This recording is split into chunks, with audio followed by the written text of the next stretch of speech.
सास बहू की लड़ाई। राकेश, तुम कब मेरी बात सुनोगे? आखिर मैं तुम्हारी पत्नी हूँ। रंभा ने गुस्से से राकेश से कहा। राकेश बिना कुछ बोले घर से बाहर निकल गया। अब ऐसा हर दिन होता है।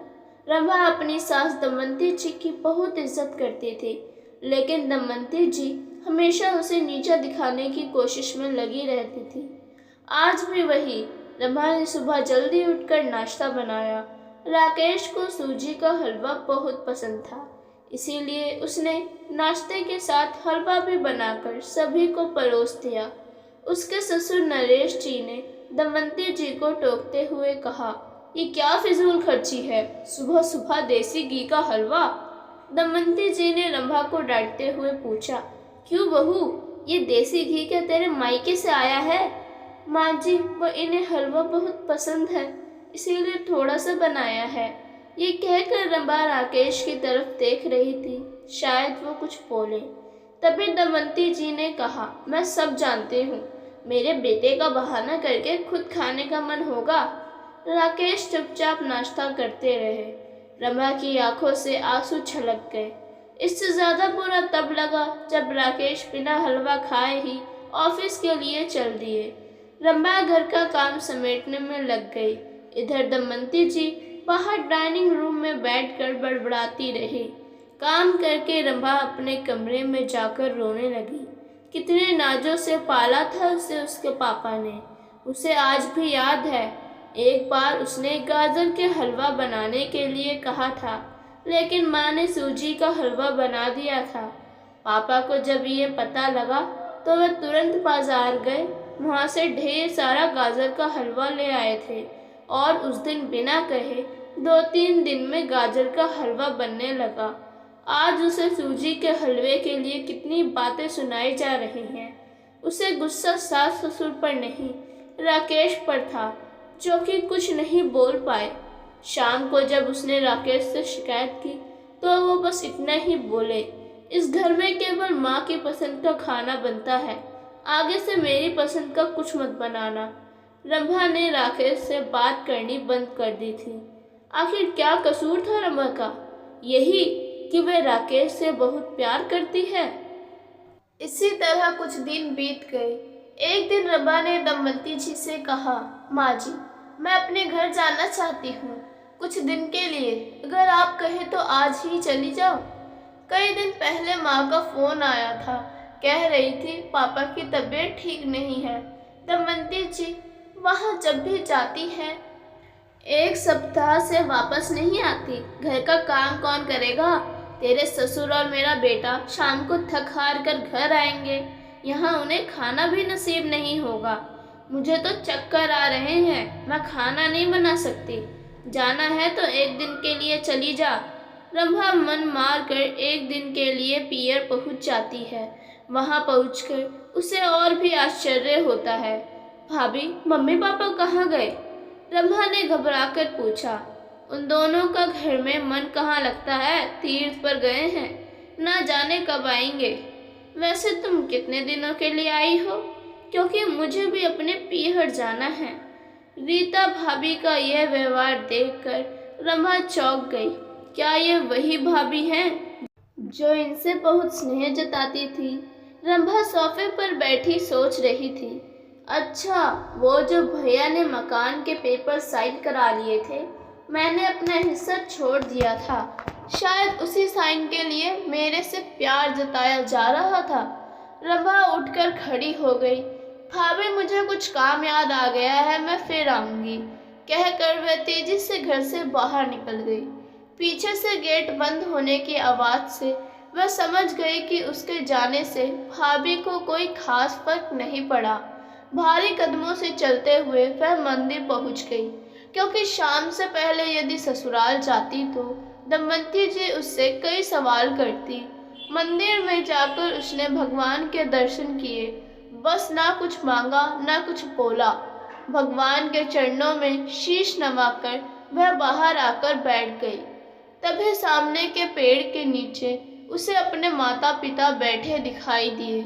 रंभा भागकर उनके पास पहुंची।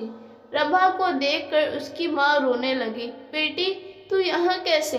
पापा ने पूछा। वो छोड़िए, ये बताइए आप यहाँ कैसे? आप तो तीर्थ यात्रा पर गए थे। रमा के सब्र का बांध टूट गया, उसकी आंखों से आंसू बह रहे थे। बेटी, तेरी भाभी ने तुझसे झूठ बोला है। बिजनेस में पैसा लगाने के लिए तेरे भैया ने मकान अपने नाम करा लिया। मकान के कागज गिरवी रखकर साहूकार से कर्ज ले लिया। उसके बाद हम बोझ बन गए, हमें घर से निकाल दिया। पापा, अब क्या होगा? रमा ने रोते हुए पूछा। बेटी, तू चिंता मत कर, हम कहीं वृद्धा आश्रम में चले जाएंगे। तू अपने ससुराल जा, वहाँ किसी को यह बात मत बताना।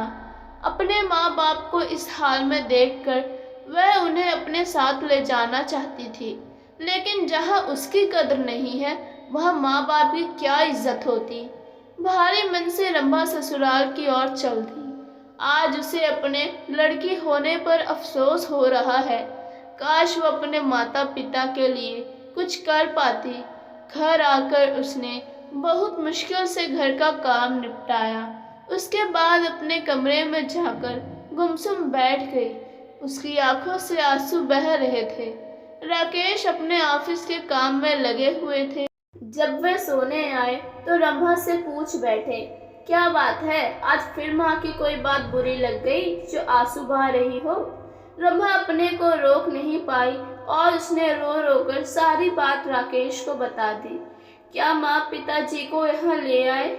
वे इस उम्र में कहाँ जाएंगे? राकेश ने कोई जवाब नहीं दिया और करवट लेकर सो गए। इस बात से रंभा को बहुत गुस्सा आया। आज से मैं भी इनके माँ बाप की सेवा नहीं करूँगी, देखती हूँ कौन इनकी सेवा करेगा। रोते रोते रंभा सो गई। 2-3 दिन बीत जाने पर उसकी चिंता बढ़ती जा रही थी। एक दिन वह सब्जी लेने के बहाने उसी मंदिर में पहुंची, लेकिन उसके माता पिता वहाँ नहीं थे। पंडित जी, यहाँ मेरे माता पिता उस पेड़ के नीचे बैठे थे कई दिन से, उनका कुछ पता है? तुम्हारा नाम रंभा है क्या? पंडित जी के मुंह से अपना नाम सुनकर रमा ने पूछा। जी हाँ, लेकिन आपको कैसे पता? तुम्हारे माता पिता ने यह पता दिया था और कहा था वे अब यहाँ रहते हैं। रमा ने पता देखा, वह यहाँ से कुछ दूर का था। रमा ने मंदिर के बाहर निकलकर ऑटो रिक्शा किया और उस पते पर पहुँच गई। दरवाज़ा खटखटाया तो एक लड़की निकल कर आई। यहाँ का पता मुझे पंडित जी ने दिया है, रंभा बोली। आप रंभा दीदी हो? अंदर आ जाओ। रंभा को कुछ समझ नहीं आया। वह अंदर गई तो देखा उसके माता पिता सोफे पर बैठे थे। रंभा उन्हें देखकर रोने लगी। बेटी, अब क्यों रो रही है? तेरे कारण हमें यह मकान मिल गया। रंभा आश्चर्य से उनका चेहरा देखने लगी। लेकिन माँ, आप यहाँ कैसे और ये लड़की कौन है? तब उसकी माँ ने कहा, बेटी तुझे याद है, तेरी शादी के बाद तेरी सास ने 40 लाख की डिमांड की थी। दामाद जी को बिजनेस खोलना था, इसीलिए तेरे पिता ने उनकी डिमांड पूरी कर दी थी, जिससे कि तू सुखी रहे। जब तू हमसे मिलकर गई उसके अगले दिन दामाद जी आए। उन्होंने तेरे पापा के पैसे लौटा दिए, क्योंकि उन्होंने कोई बिजनेस शुरू नहीं किया था। तेरे पापा ने मना भी किया, लेकिन वे नहीं माने। उसके बाद उन्होंने प्रॉपर्टी डीलर से मिलकर 2 दिन में यह मकान खरीद दिया। साथ 5 लाख रुपए बच गए। इससे उन्होंने यह लड़की नौकरी पर रखवा दी, जो हमारी केयर करेगी। लेकिन माँ, उन्होंने मुझे तो कुछ नहीं बताया। रंभा की आंखों से आंसू बह रहे थे। वह रोते हुए वहाँ से अपने घर आ गई। घर आकर वह सोच रही थी, राकेश ने कभी उसके लिए आवाज़ नहीं उठाई, लेकिन मेरे माता पिता के लिए इतना कर दिया जो कि कोई सगा बेटा भी नहीं कर सकता। रात को उसने राकेश से पूछा, आपने ऐसा क्यों किया? अगर माँ जी को पता लग गया तो क्या होगा? राकेश का जवाब सुनकर रंभा रोने लगी। राकेश ने कहा, जैसे तुम्हारे लिए ये माता पिता हैं, वैसे ही मेरे लिए वो भी माता पिता हैं। मैंने पैसे लेते समय ही सोच लिया था कि एक दिन ब्याज के साथ सारे पैसे लौटा दूंगा, लेकिन जब बिजनेस शुरू नहीं हो पाया तो मैं इन पैसों को अपने साथ रखकर सही समय आने का इंतज़ार कर रहा था। अगर मैं तुम्हारे माता पिता को अपने घर ले आता तो उनका आत्मसम्मान हर दिन उन्हें धिक्कारता। बेटी के घर वे रहना पसंद नहीं करते, वह अपमानित ना हो, इसीलिए मैंने ये सब किया। राकेश, मुझे माफ़ कर दो, आज तक मैं तुम्हें गलत समझती रही। तभी पीछे खड़ी दमयंती जी बोली, बेटी, वह पैसा हमने उधार लिया था, वह तुम्हारे पिता की अमानत थी। मैंने और राकेश ने पहले ही फैसला किया था कि ब्याज के साथ तुम्हारे पैसे लौटा देंगे। चल अब सो जा, सुबह नाश्ता टाइम पर नहीं बना तो अच्छा नहीं होगा। उनकी बात सुनकर रमा, राकेश और दमयंती जी जोर से हंसने लगे। दोस्तों, ये कहानी आपको कैसी लगी? अगर अच्छी लगी होगी तो कृपया लाइक और सब्सक्राइब करना ना भूलें। धन्यवाद।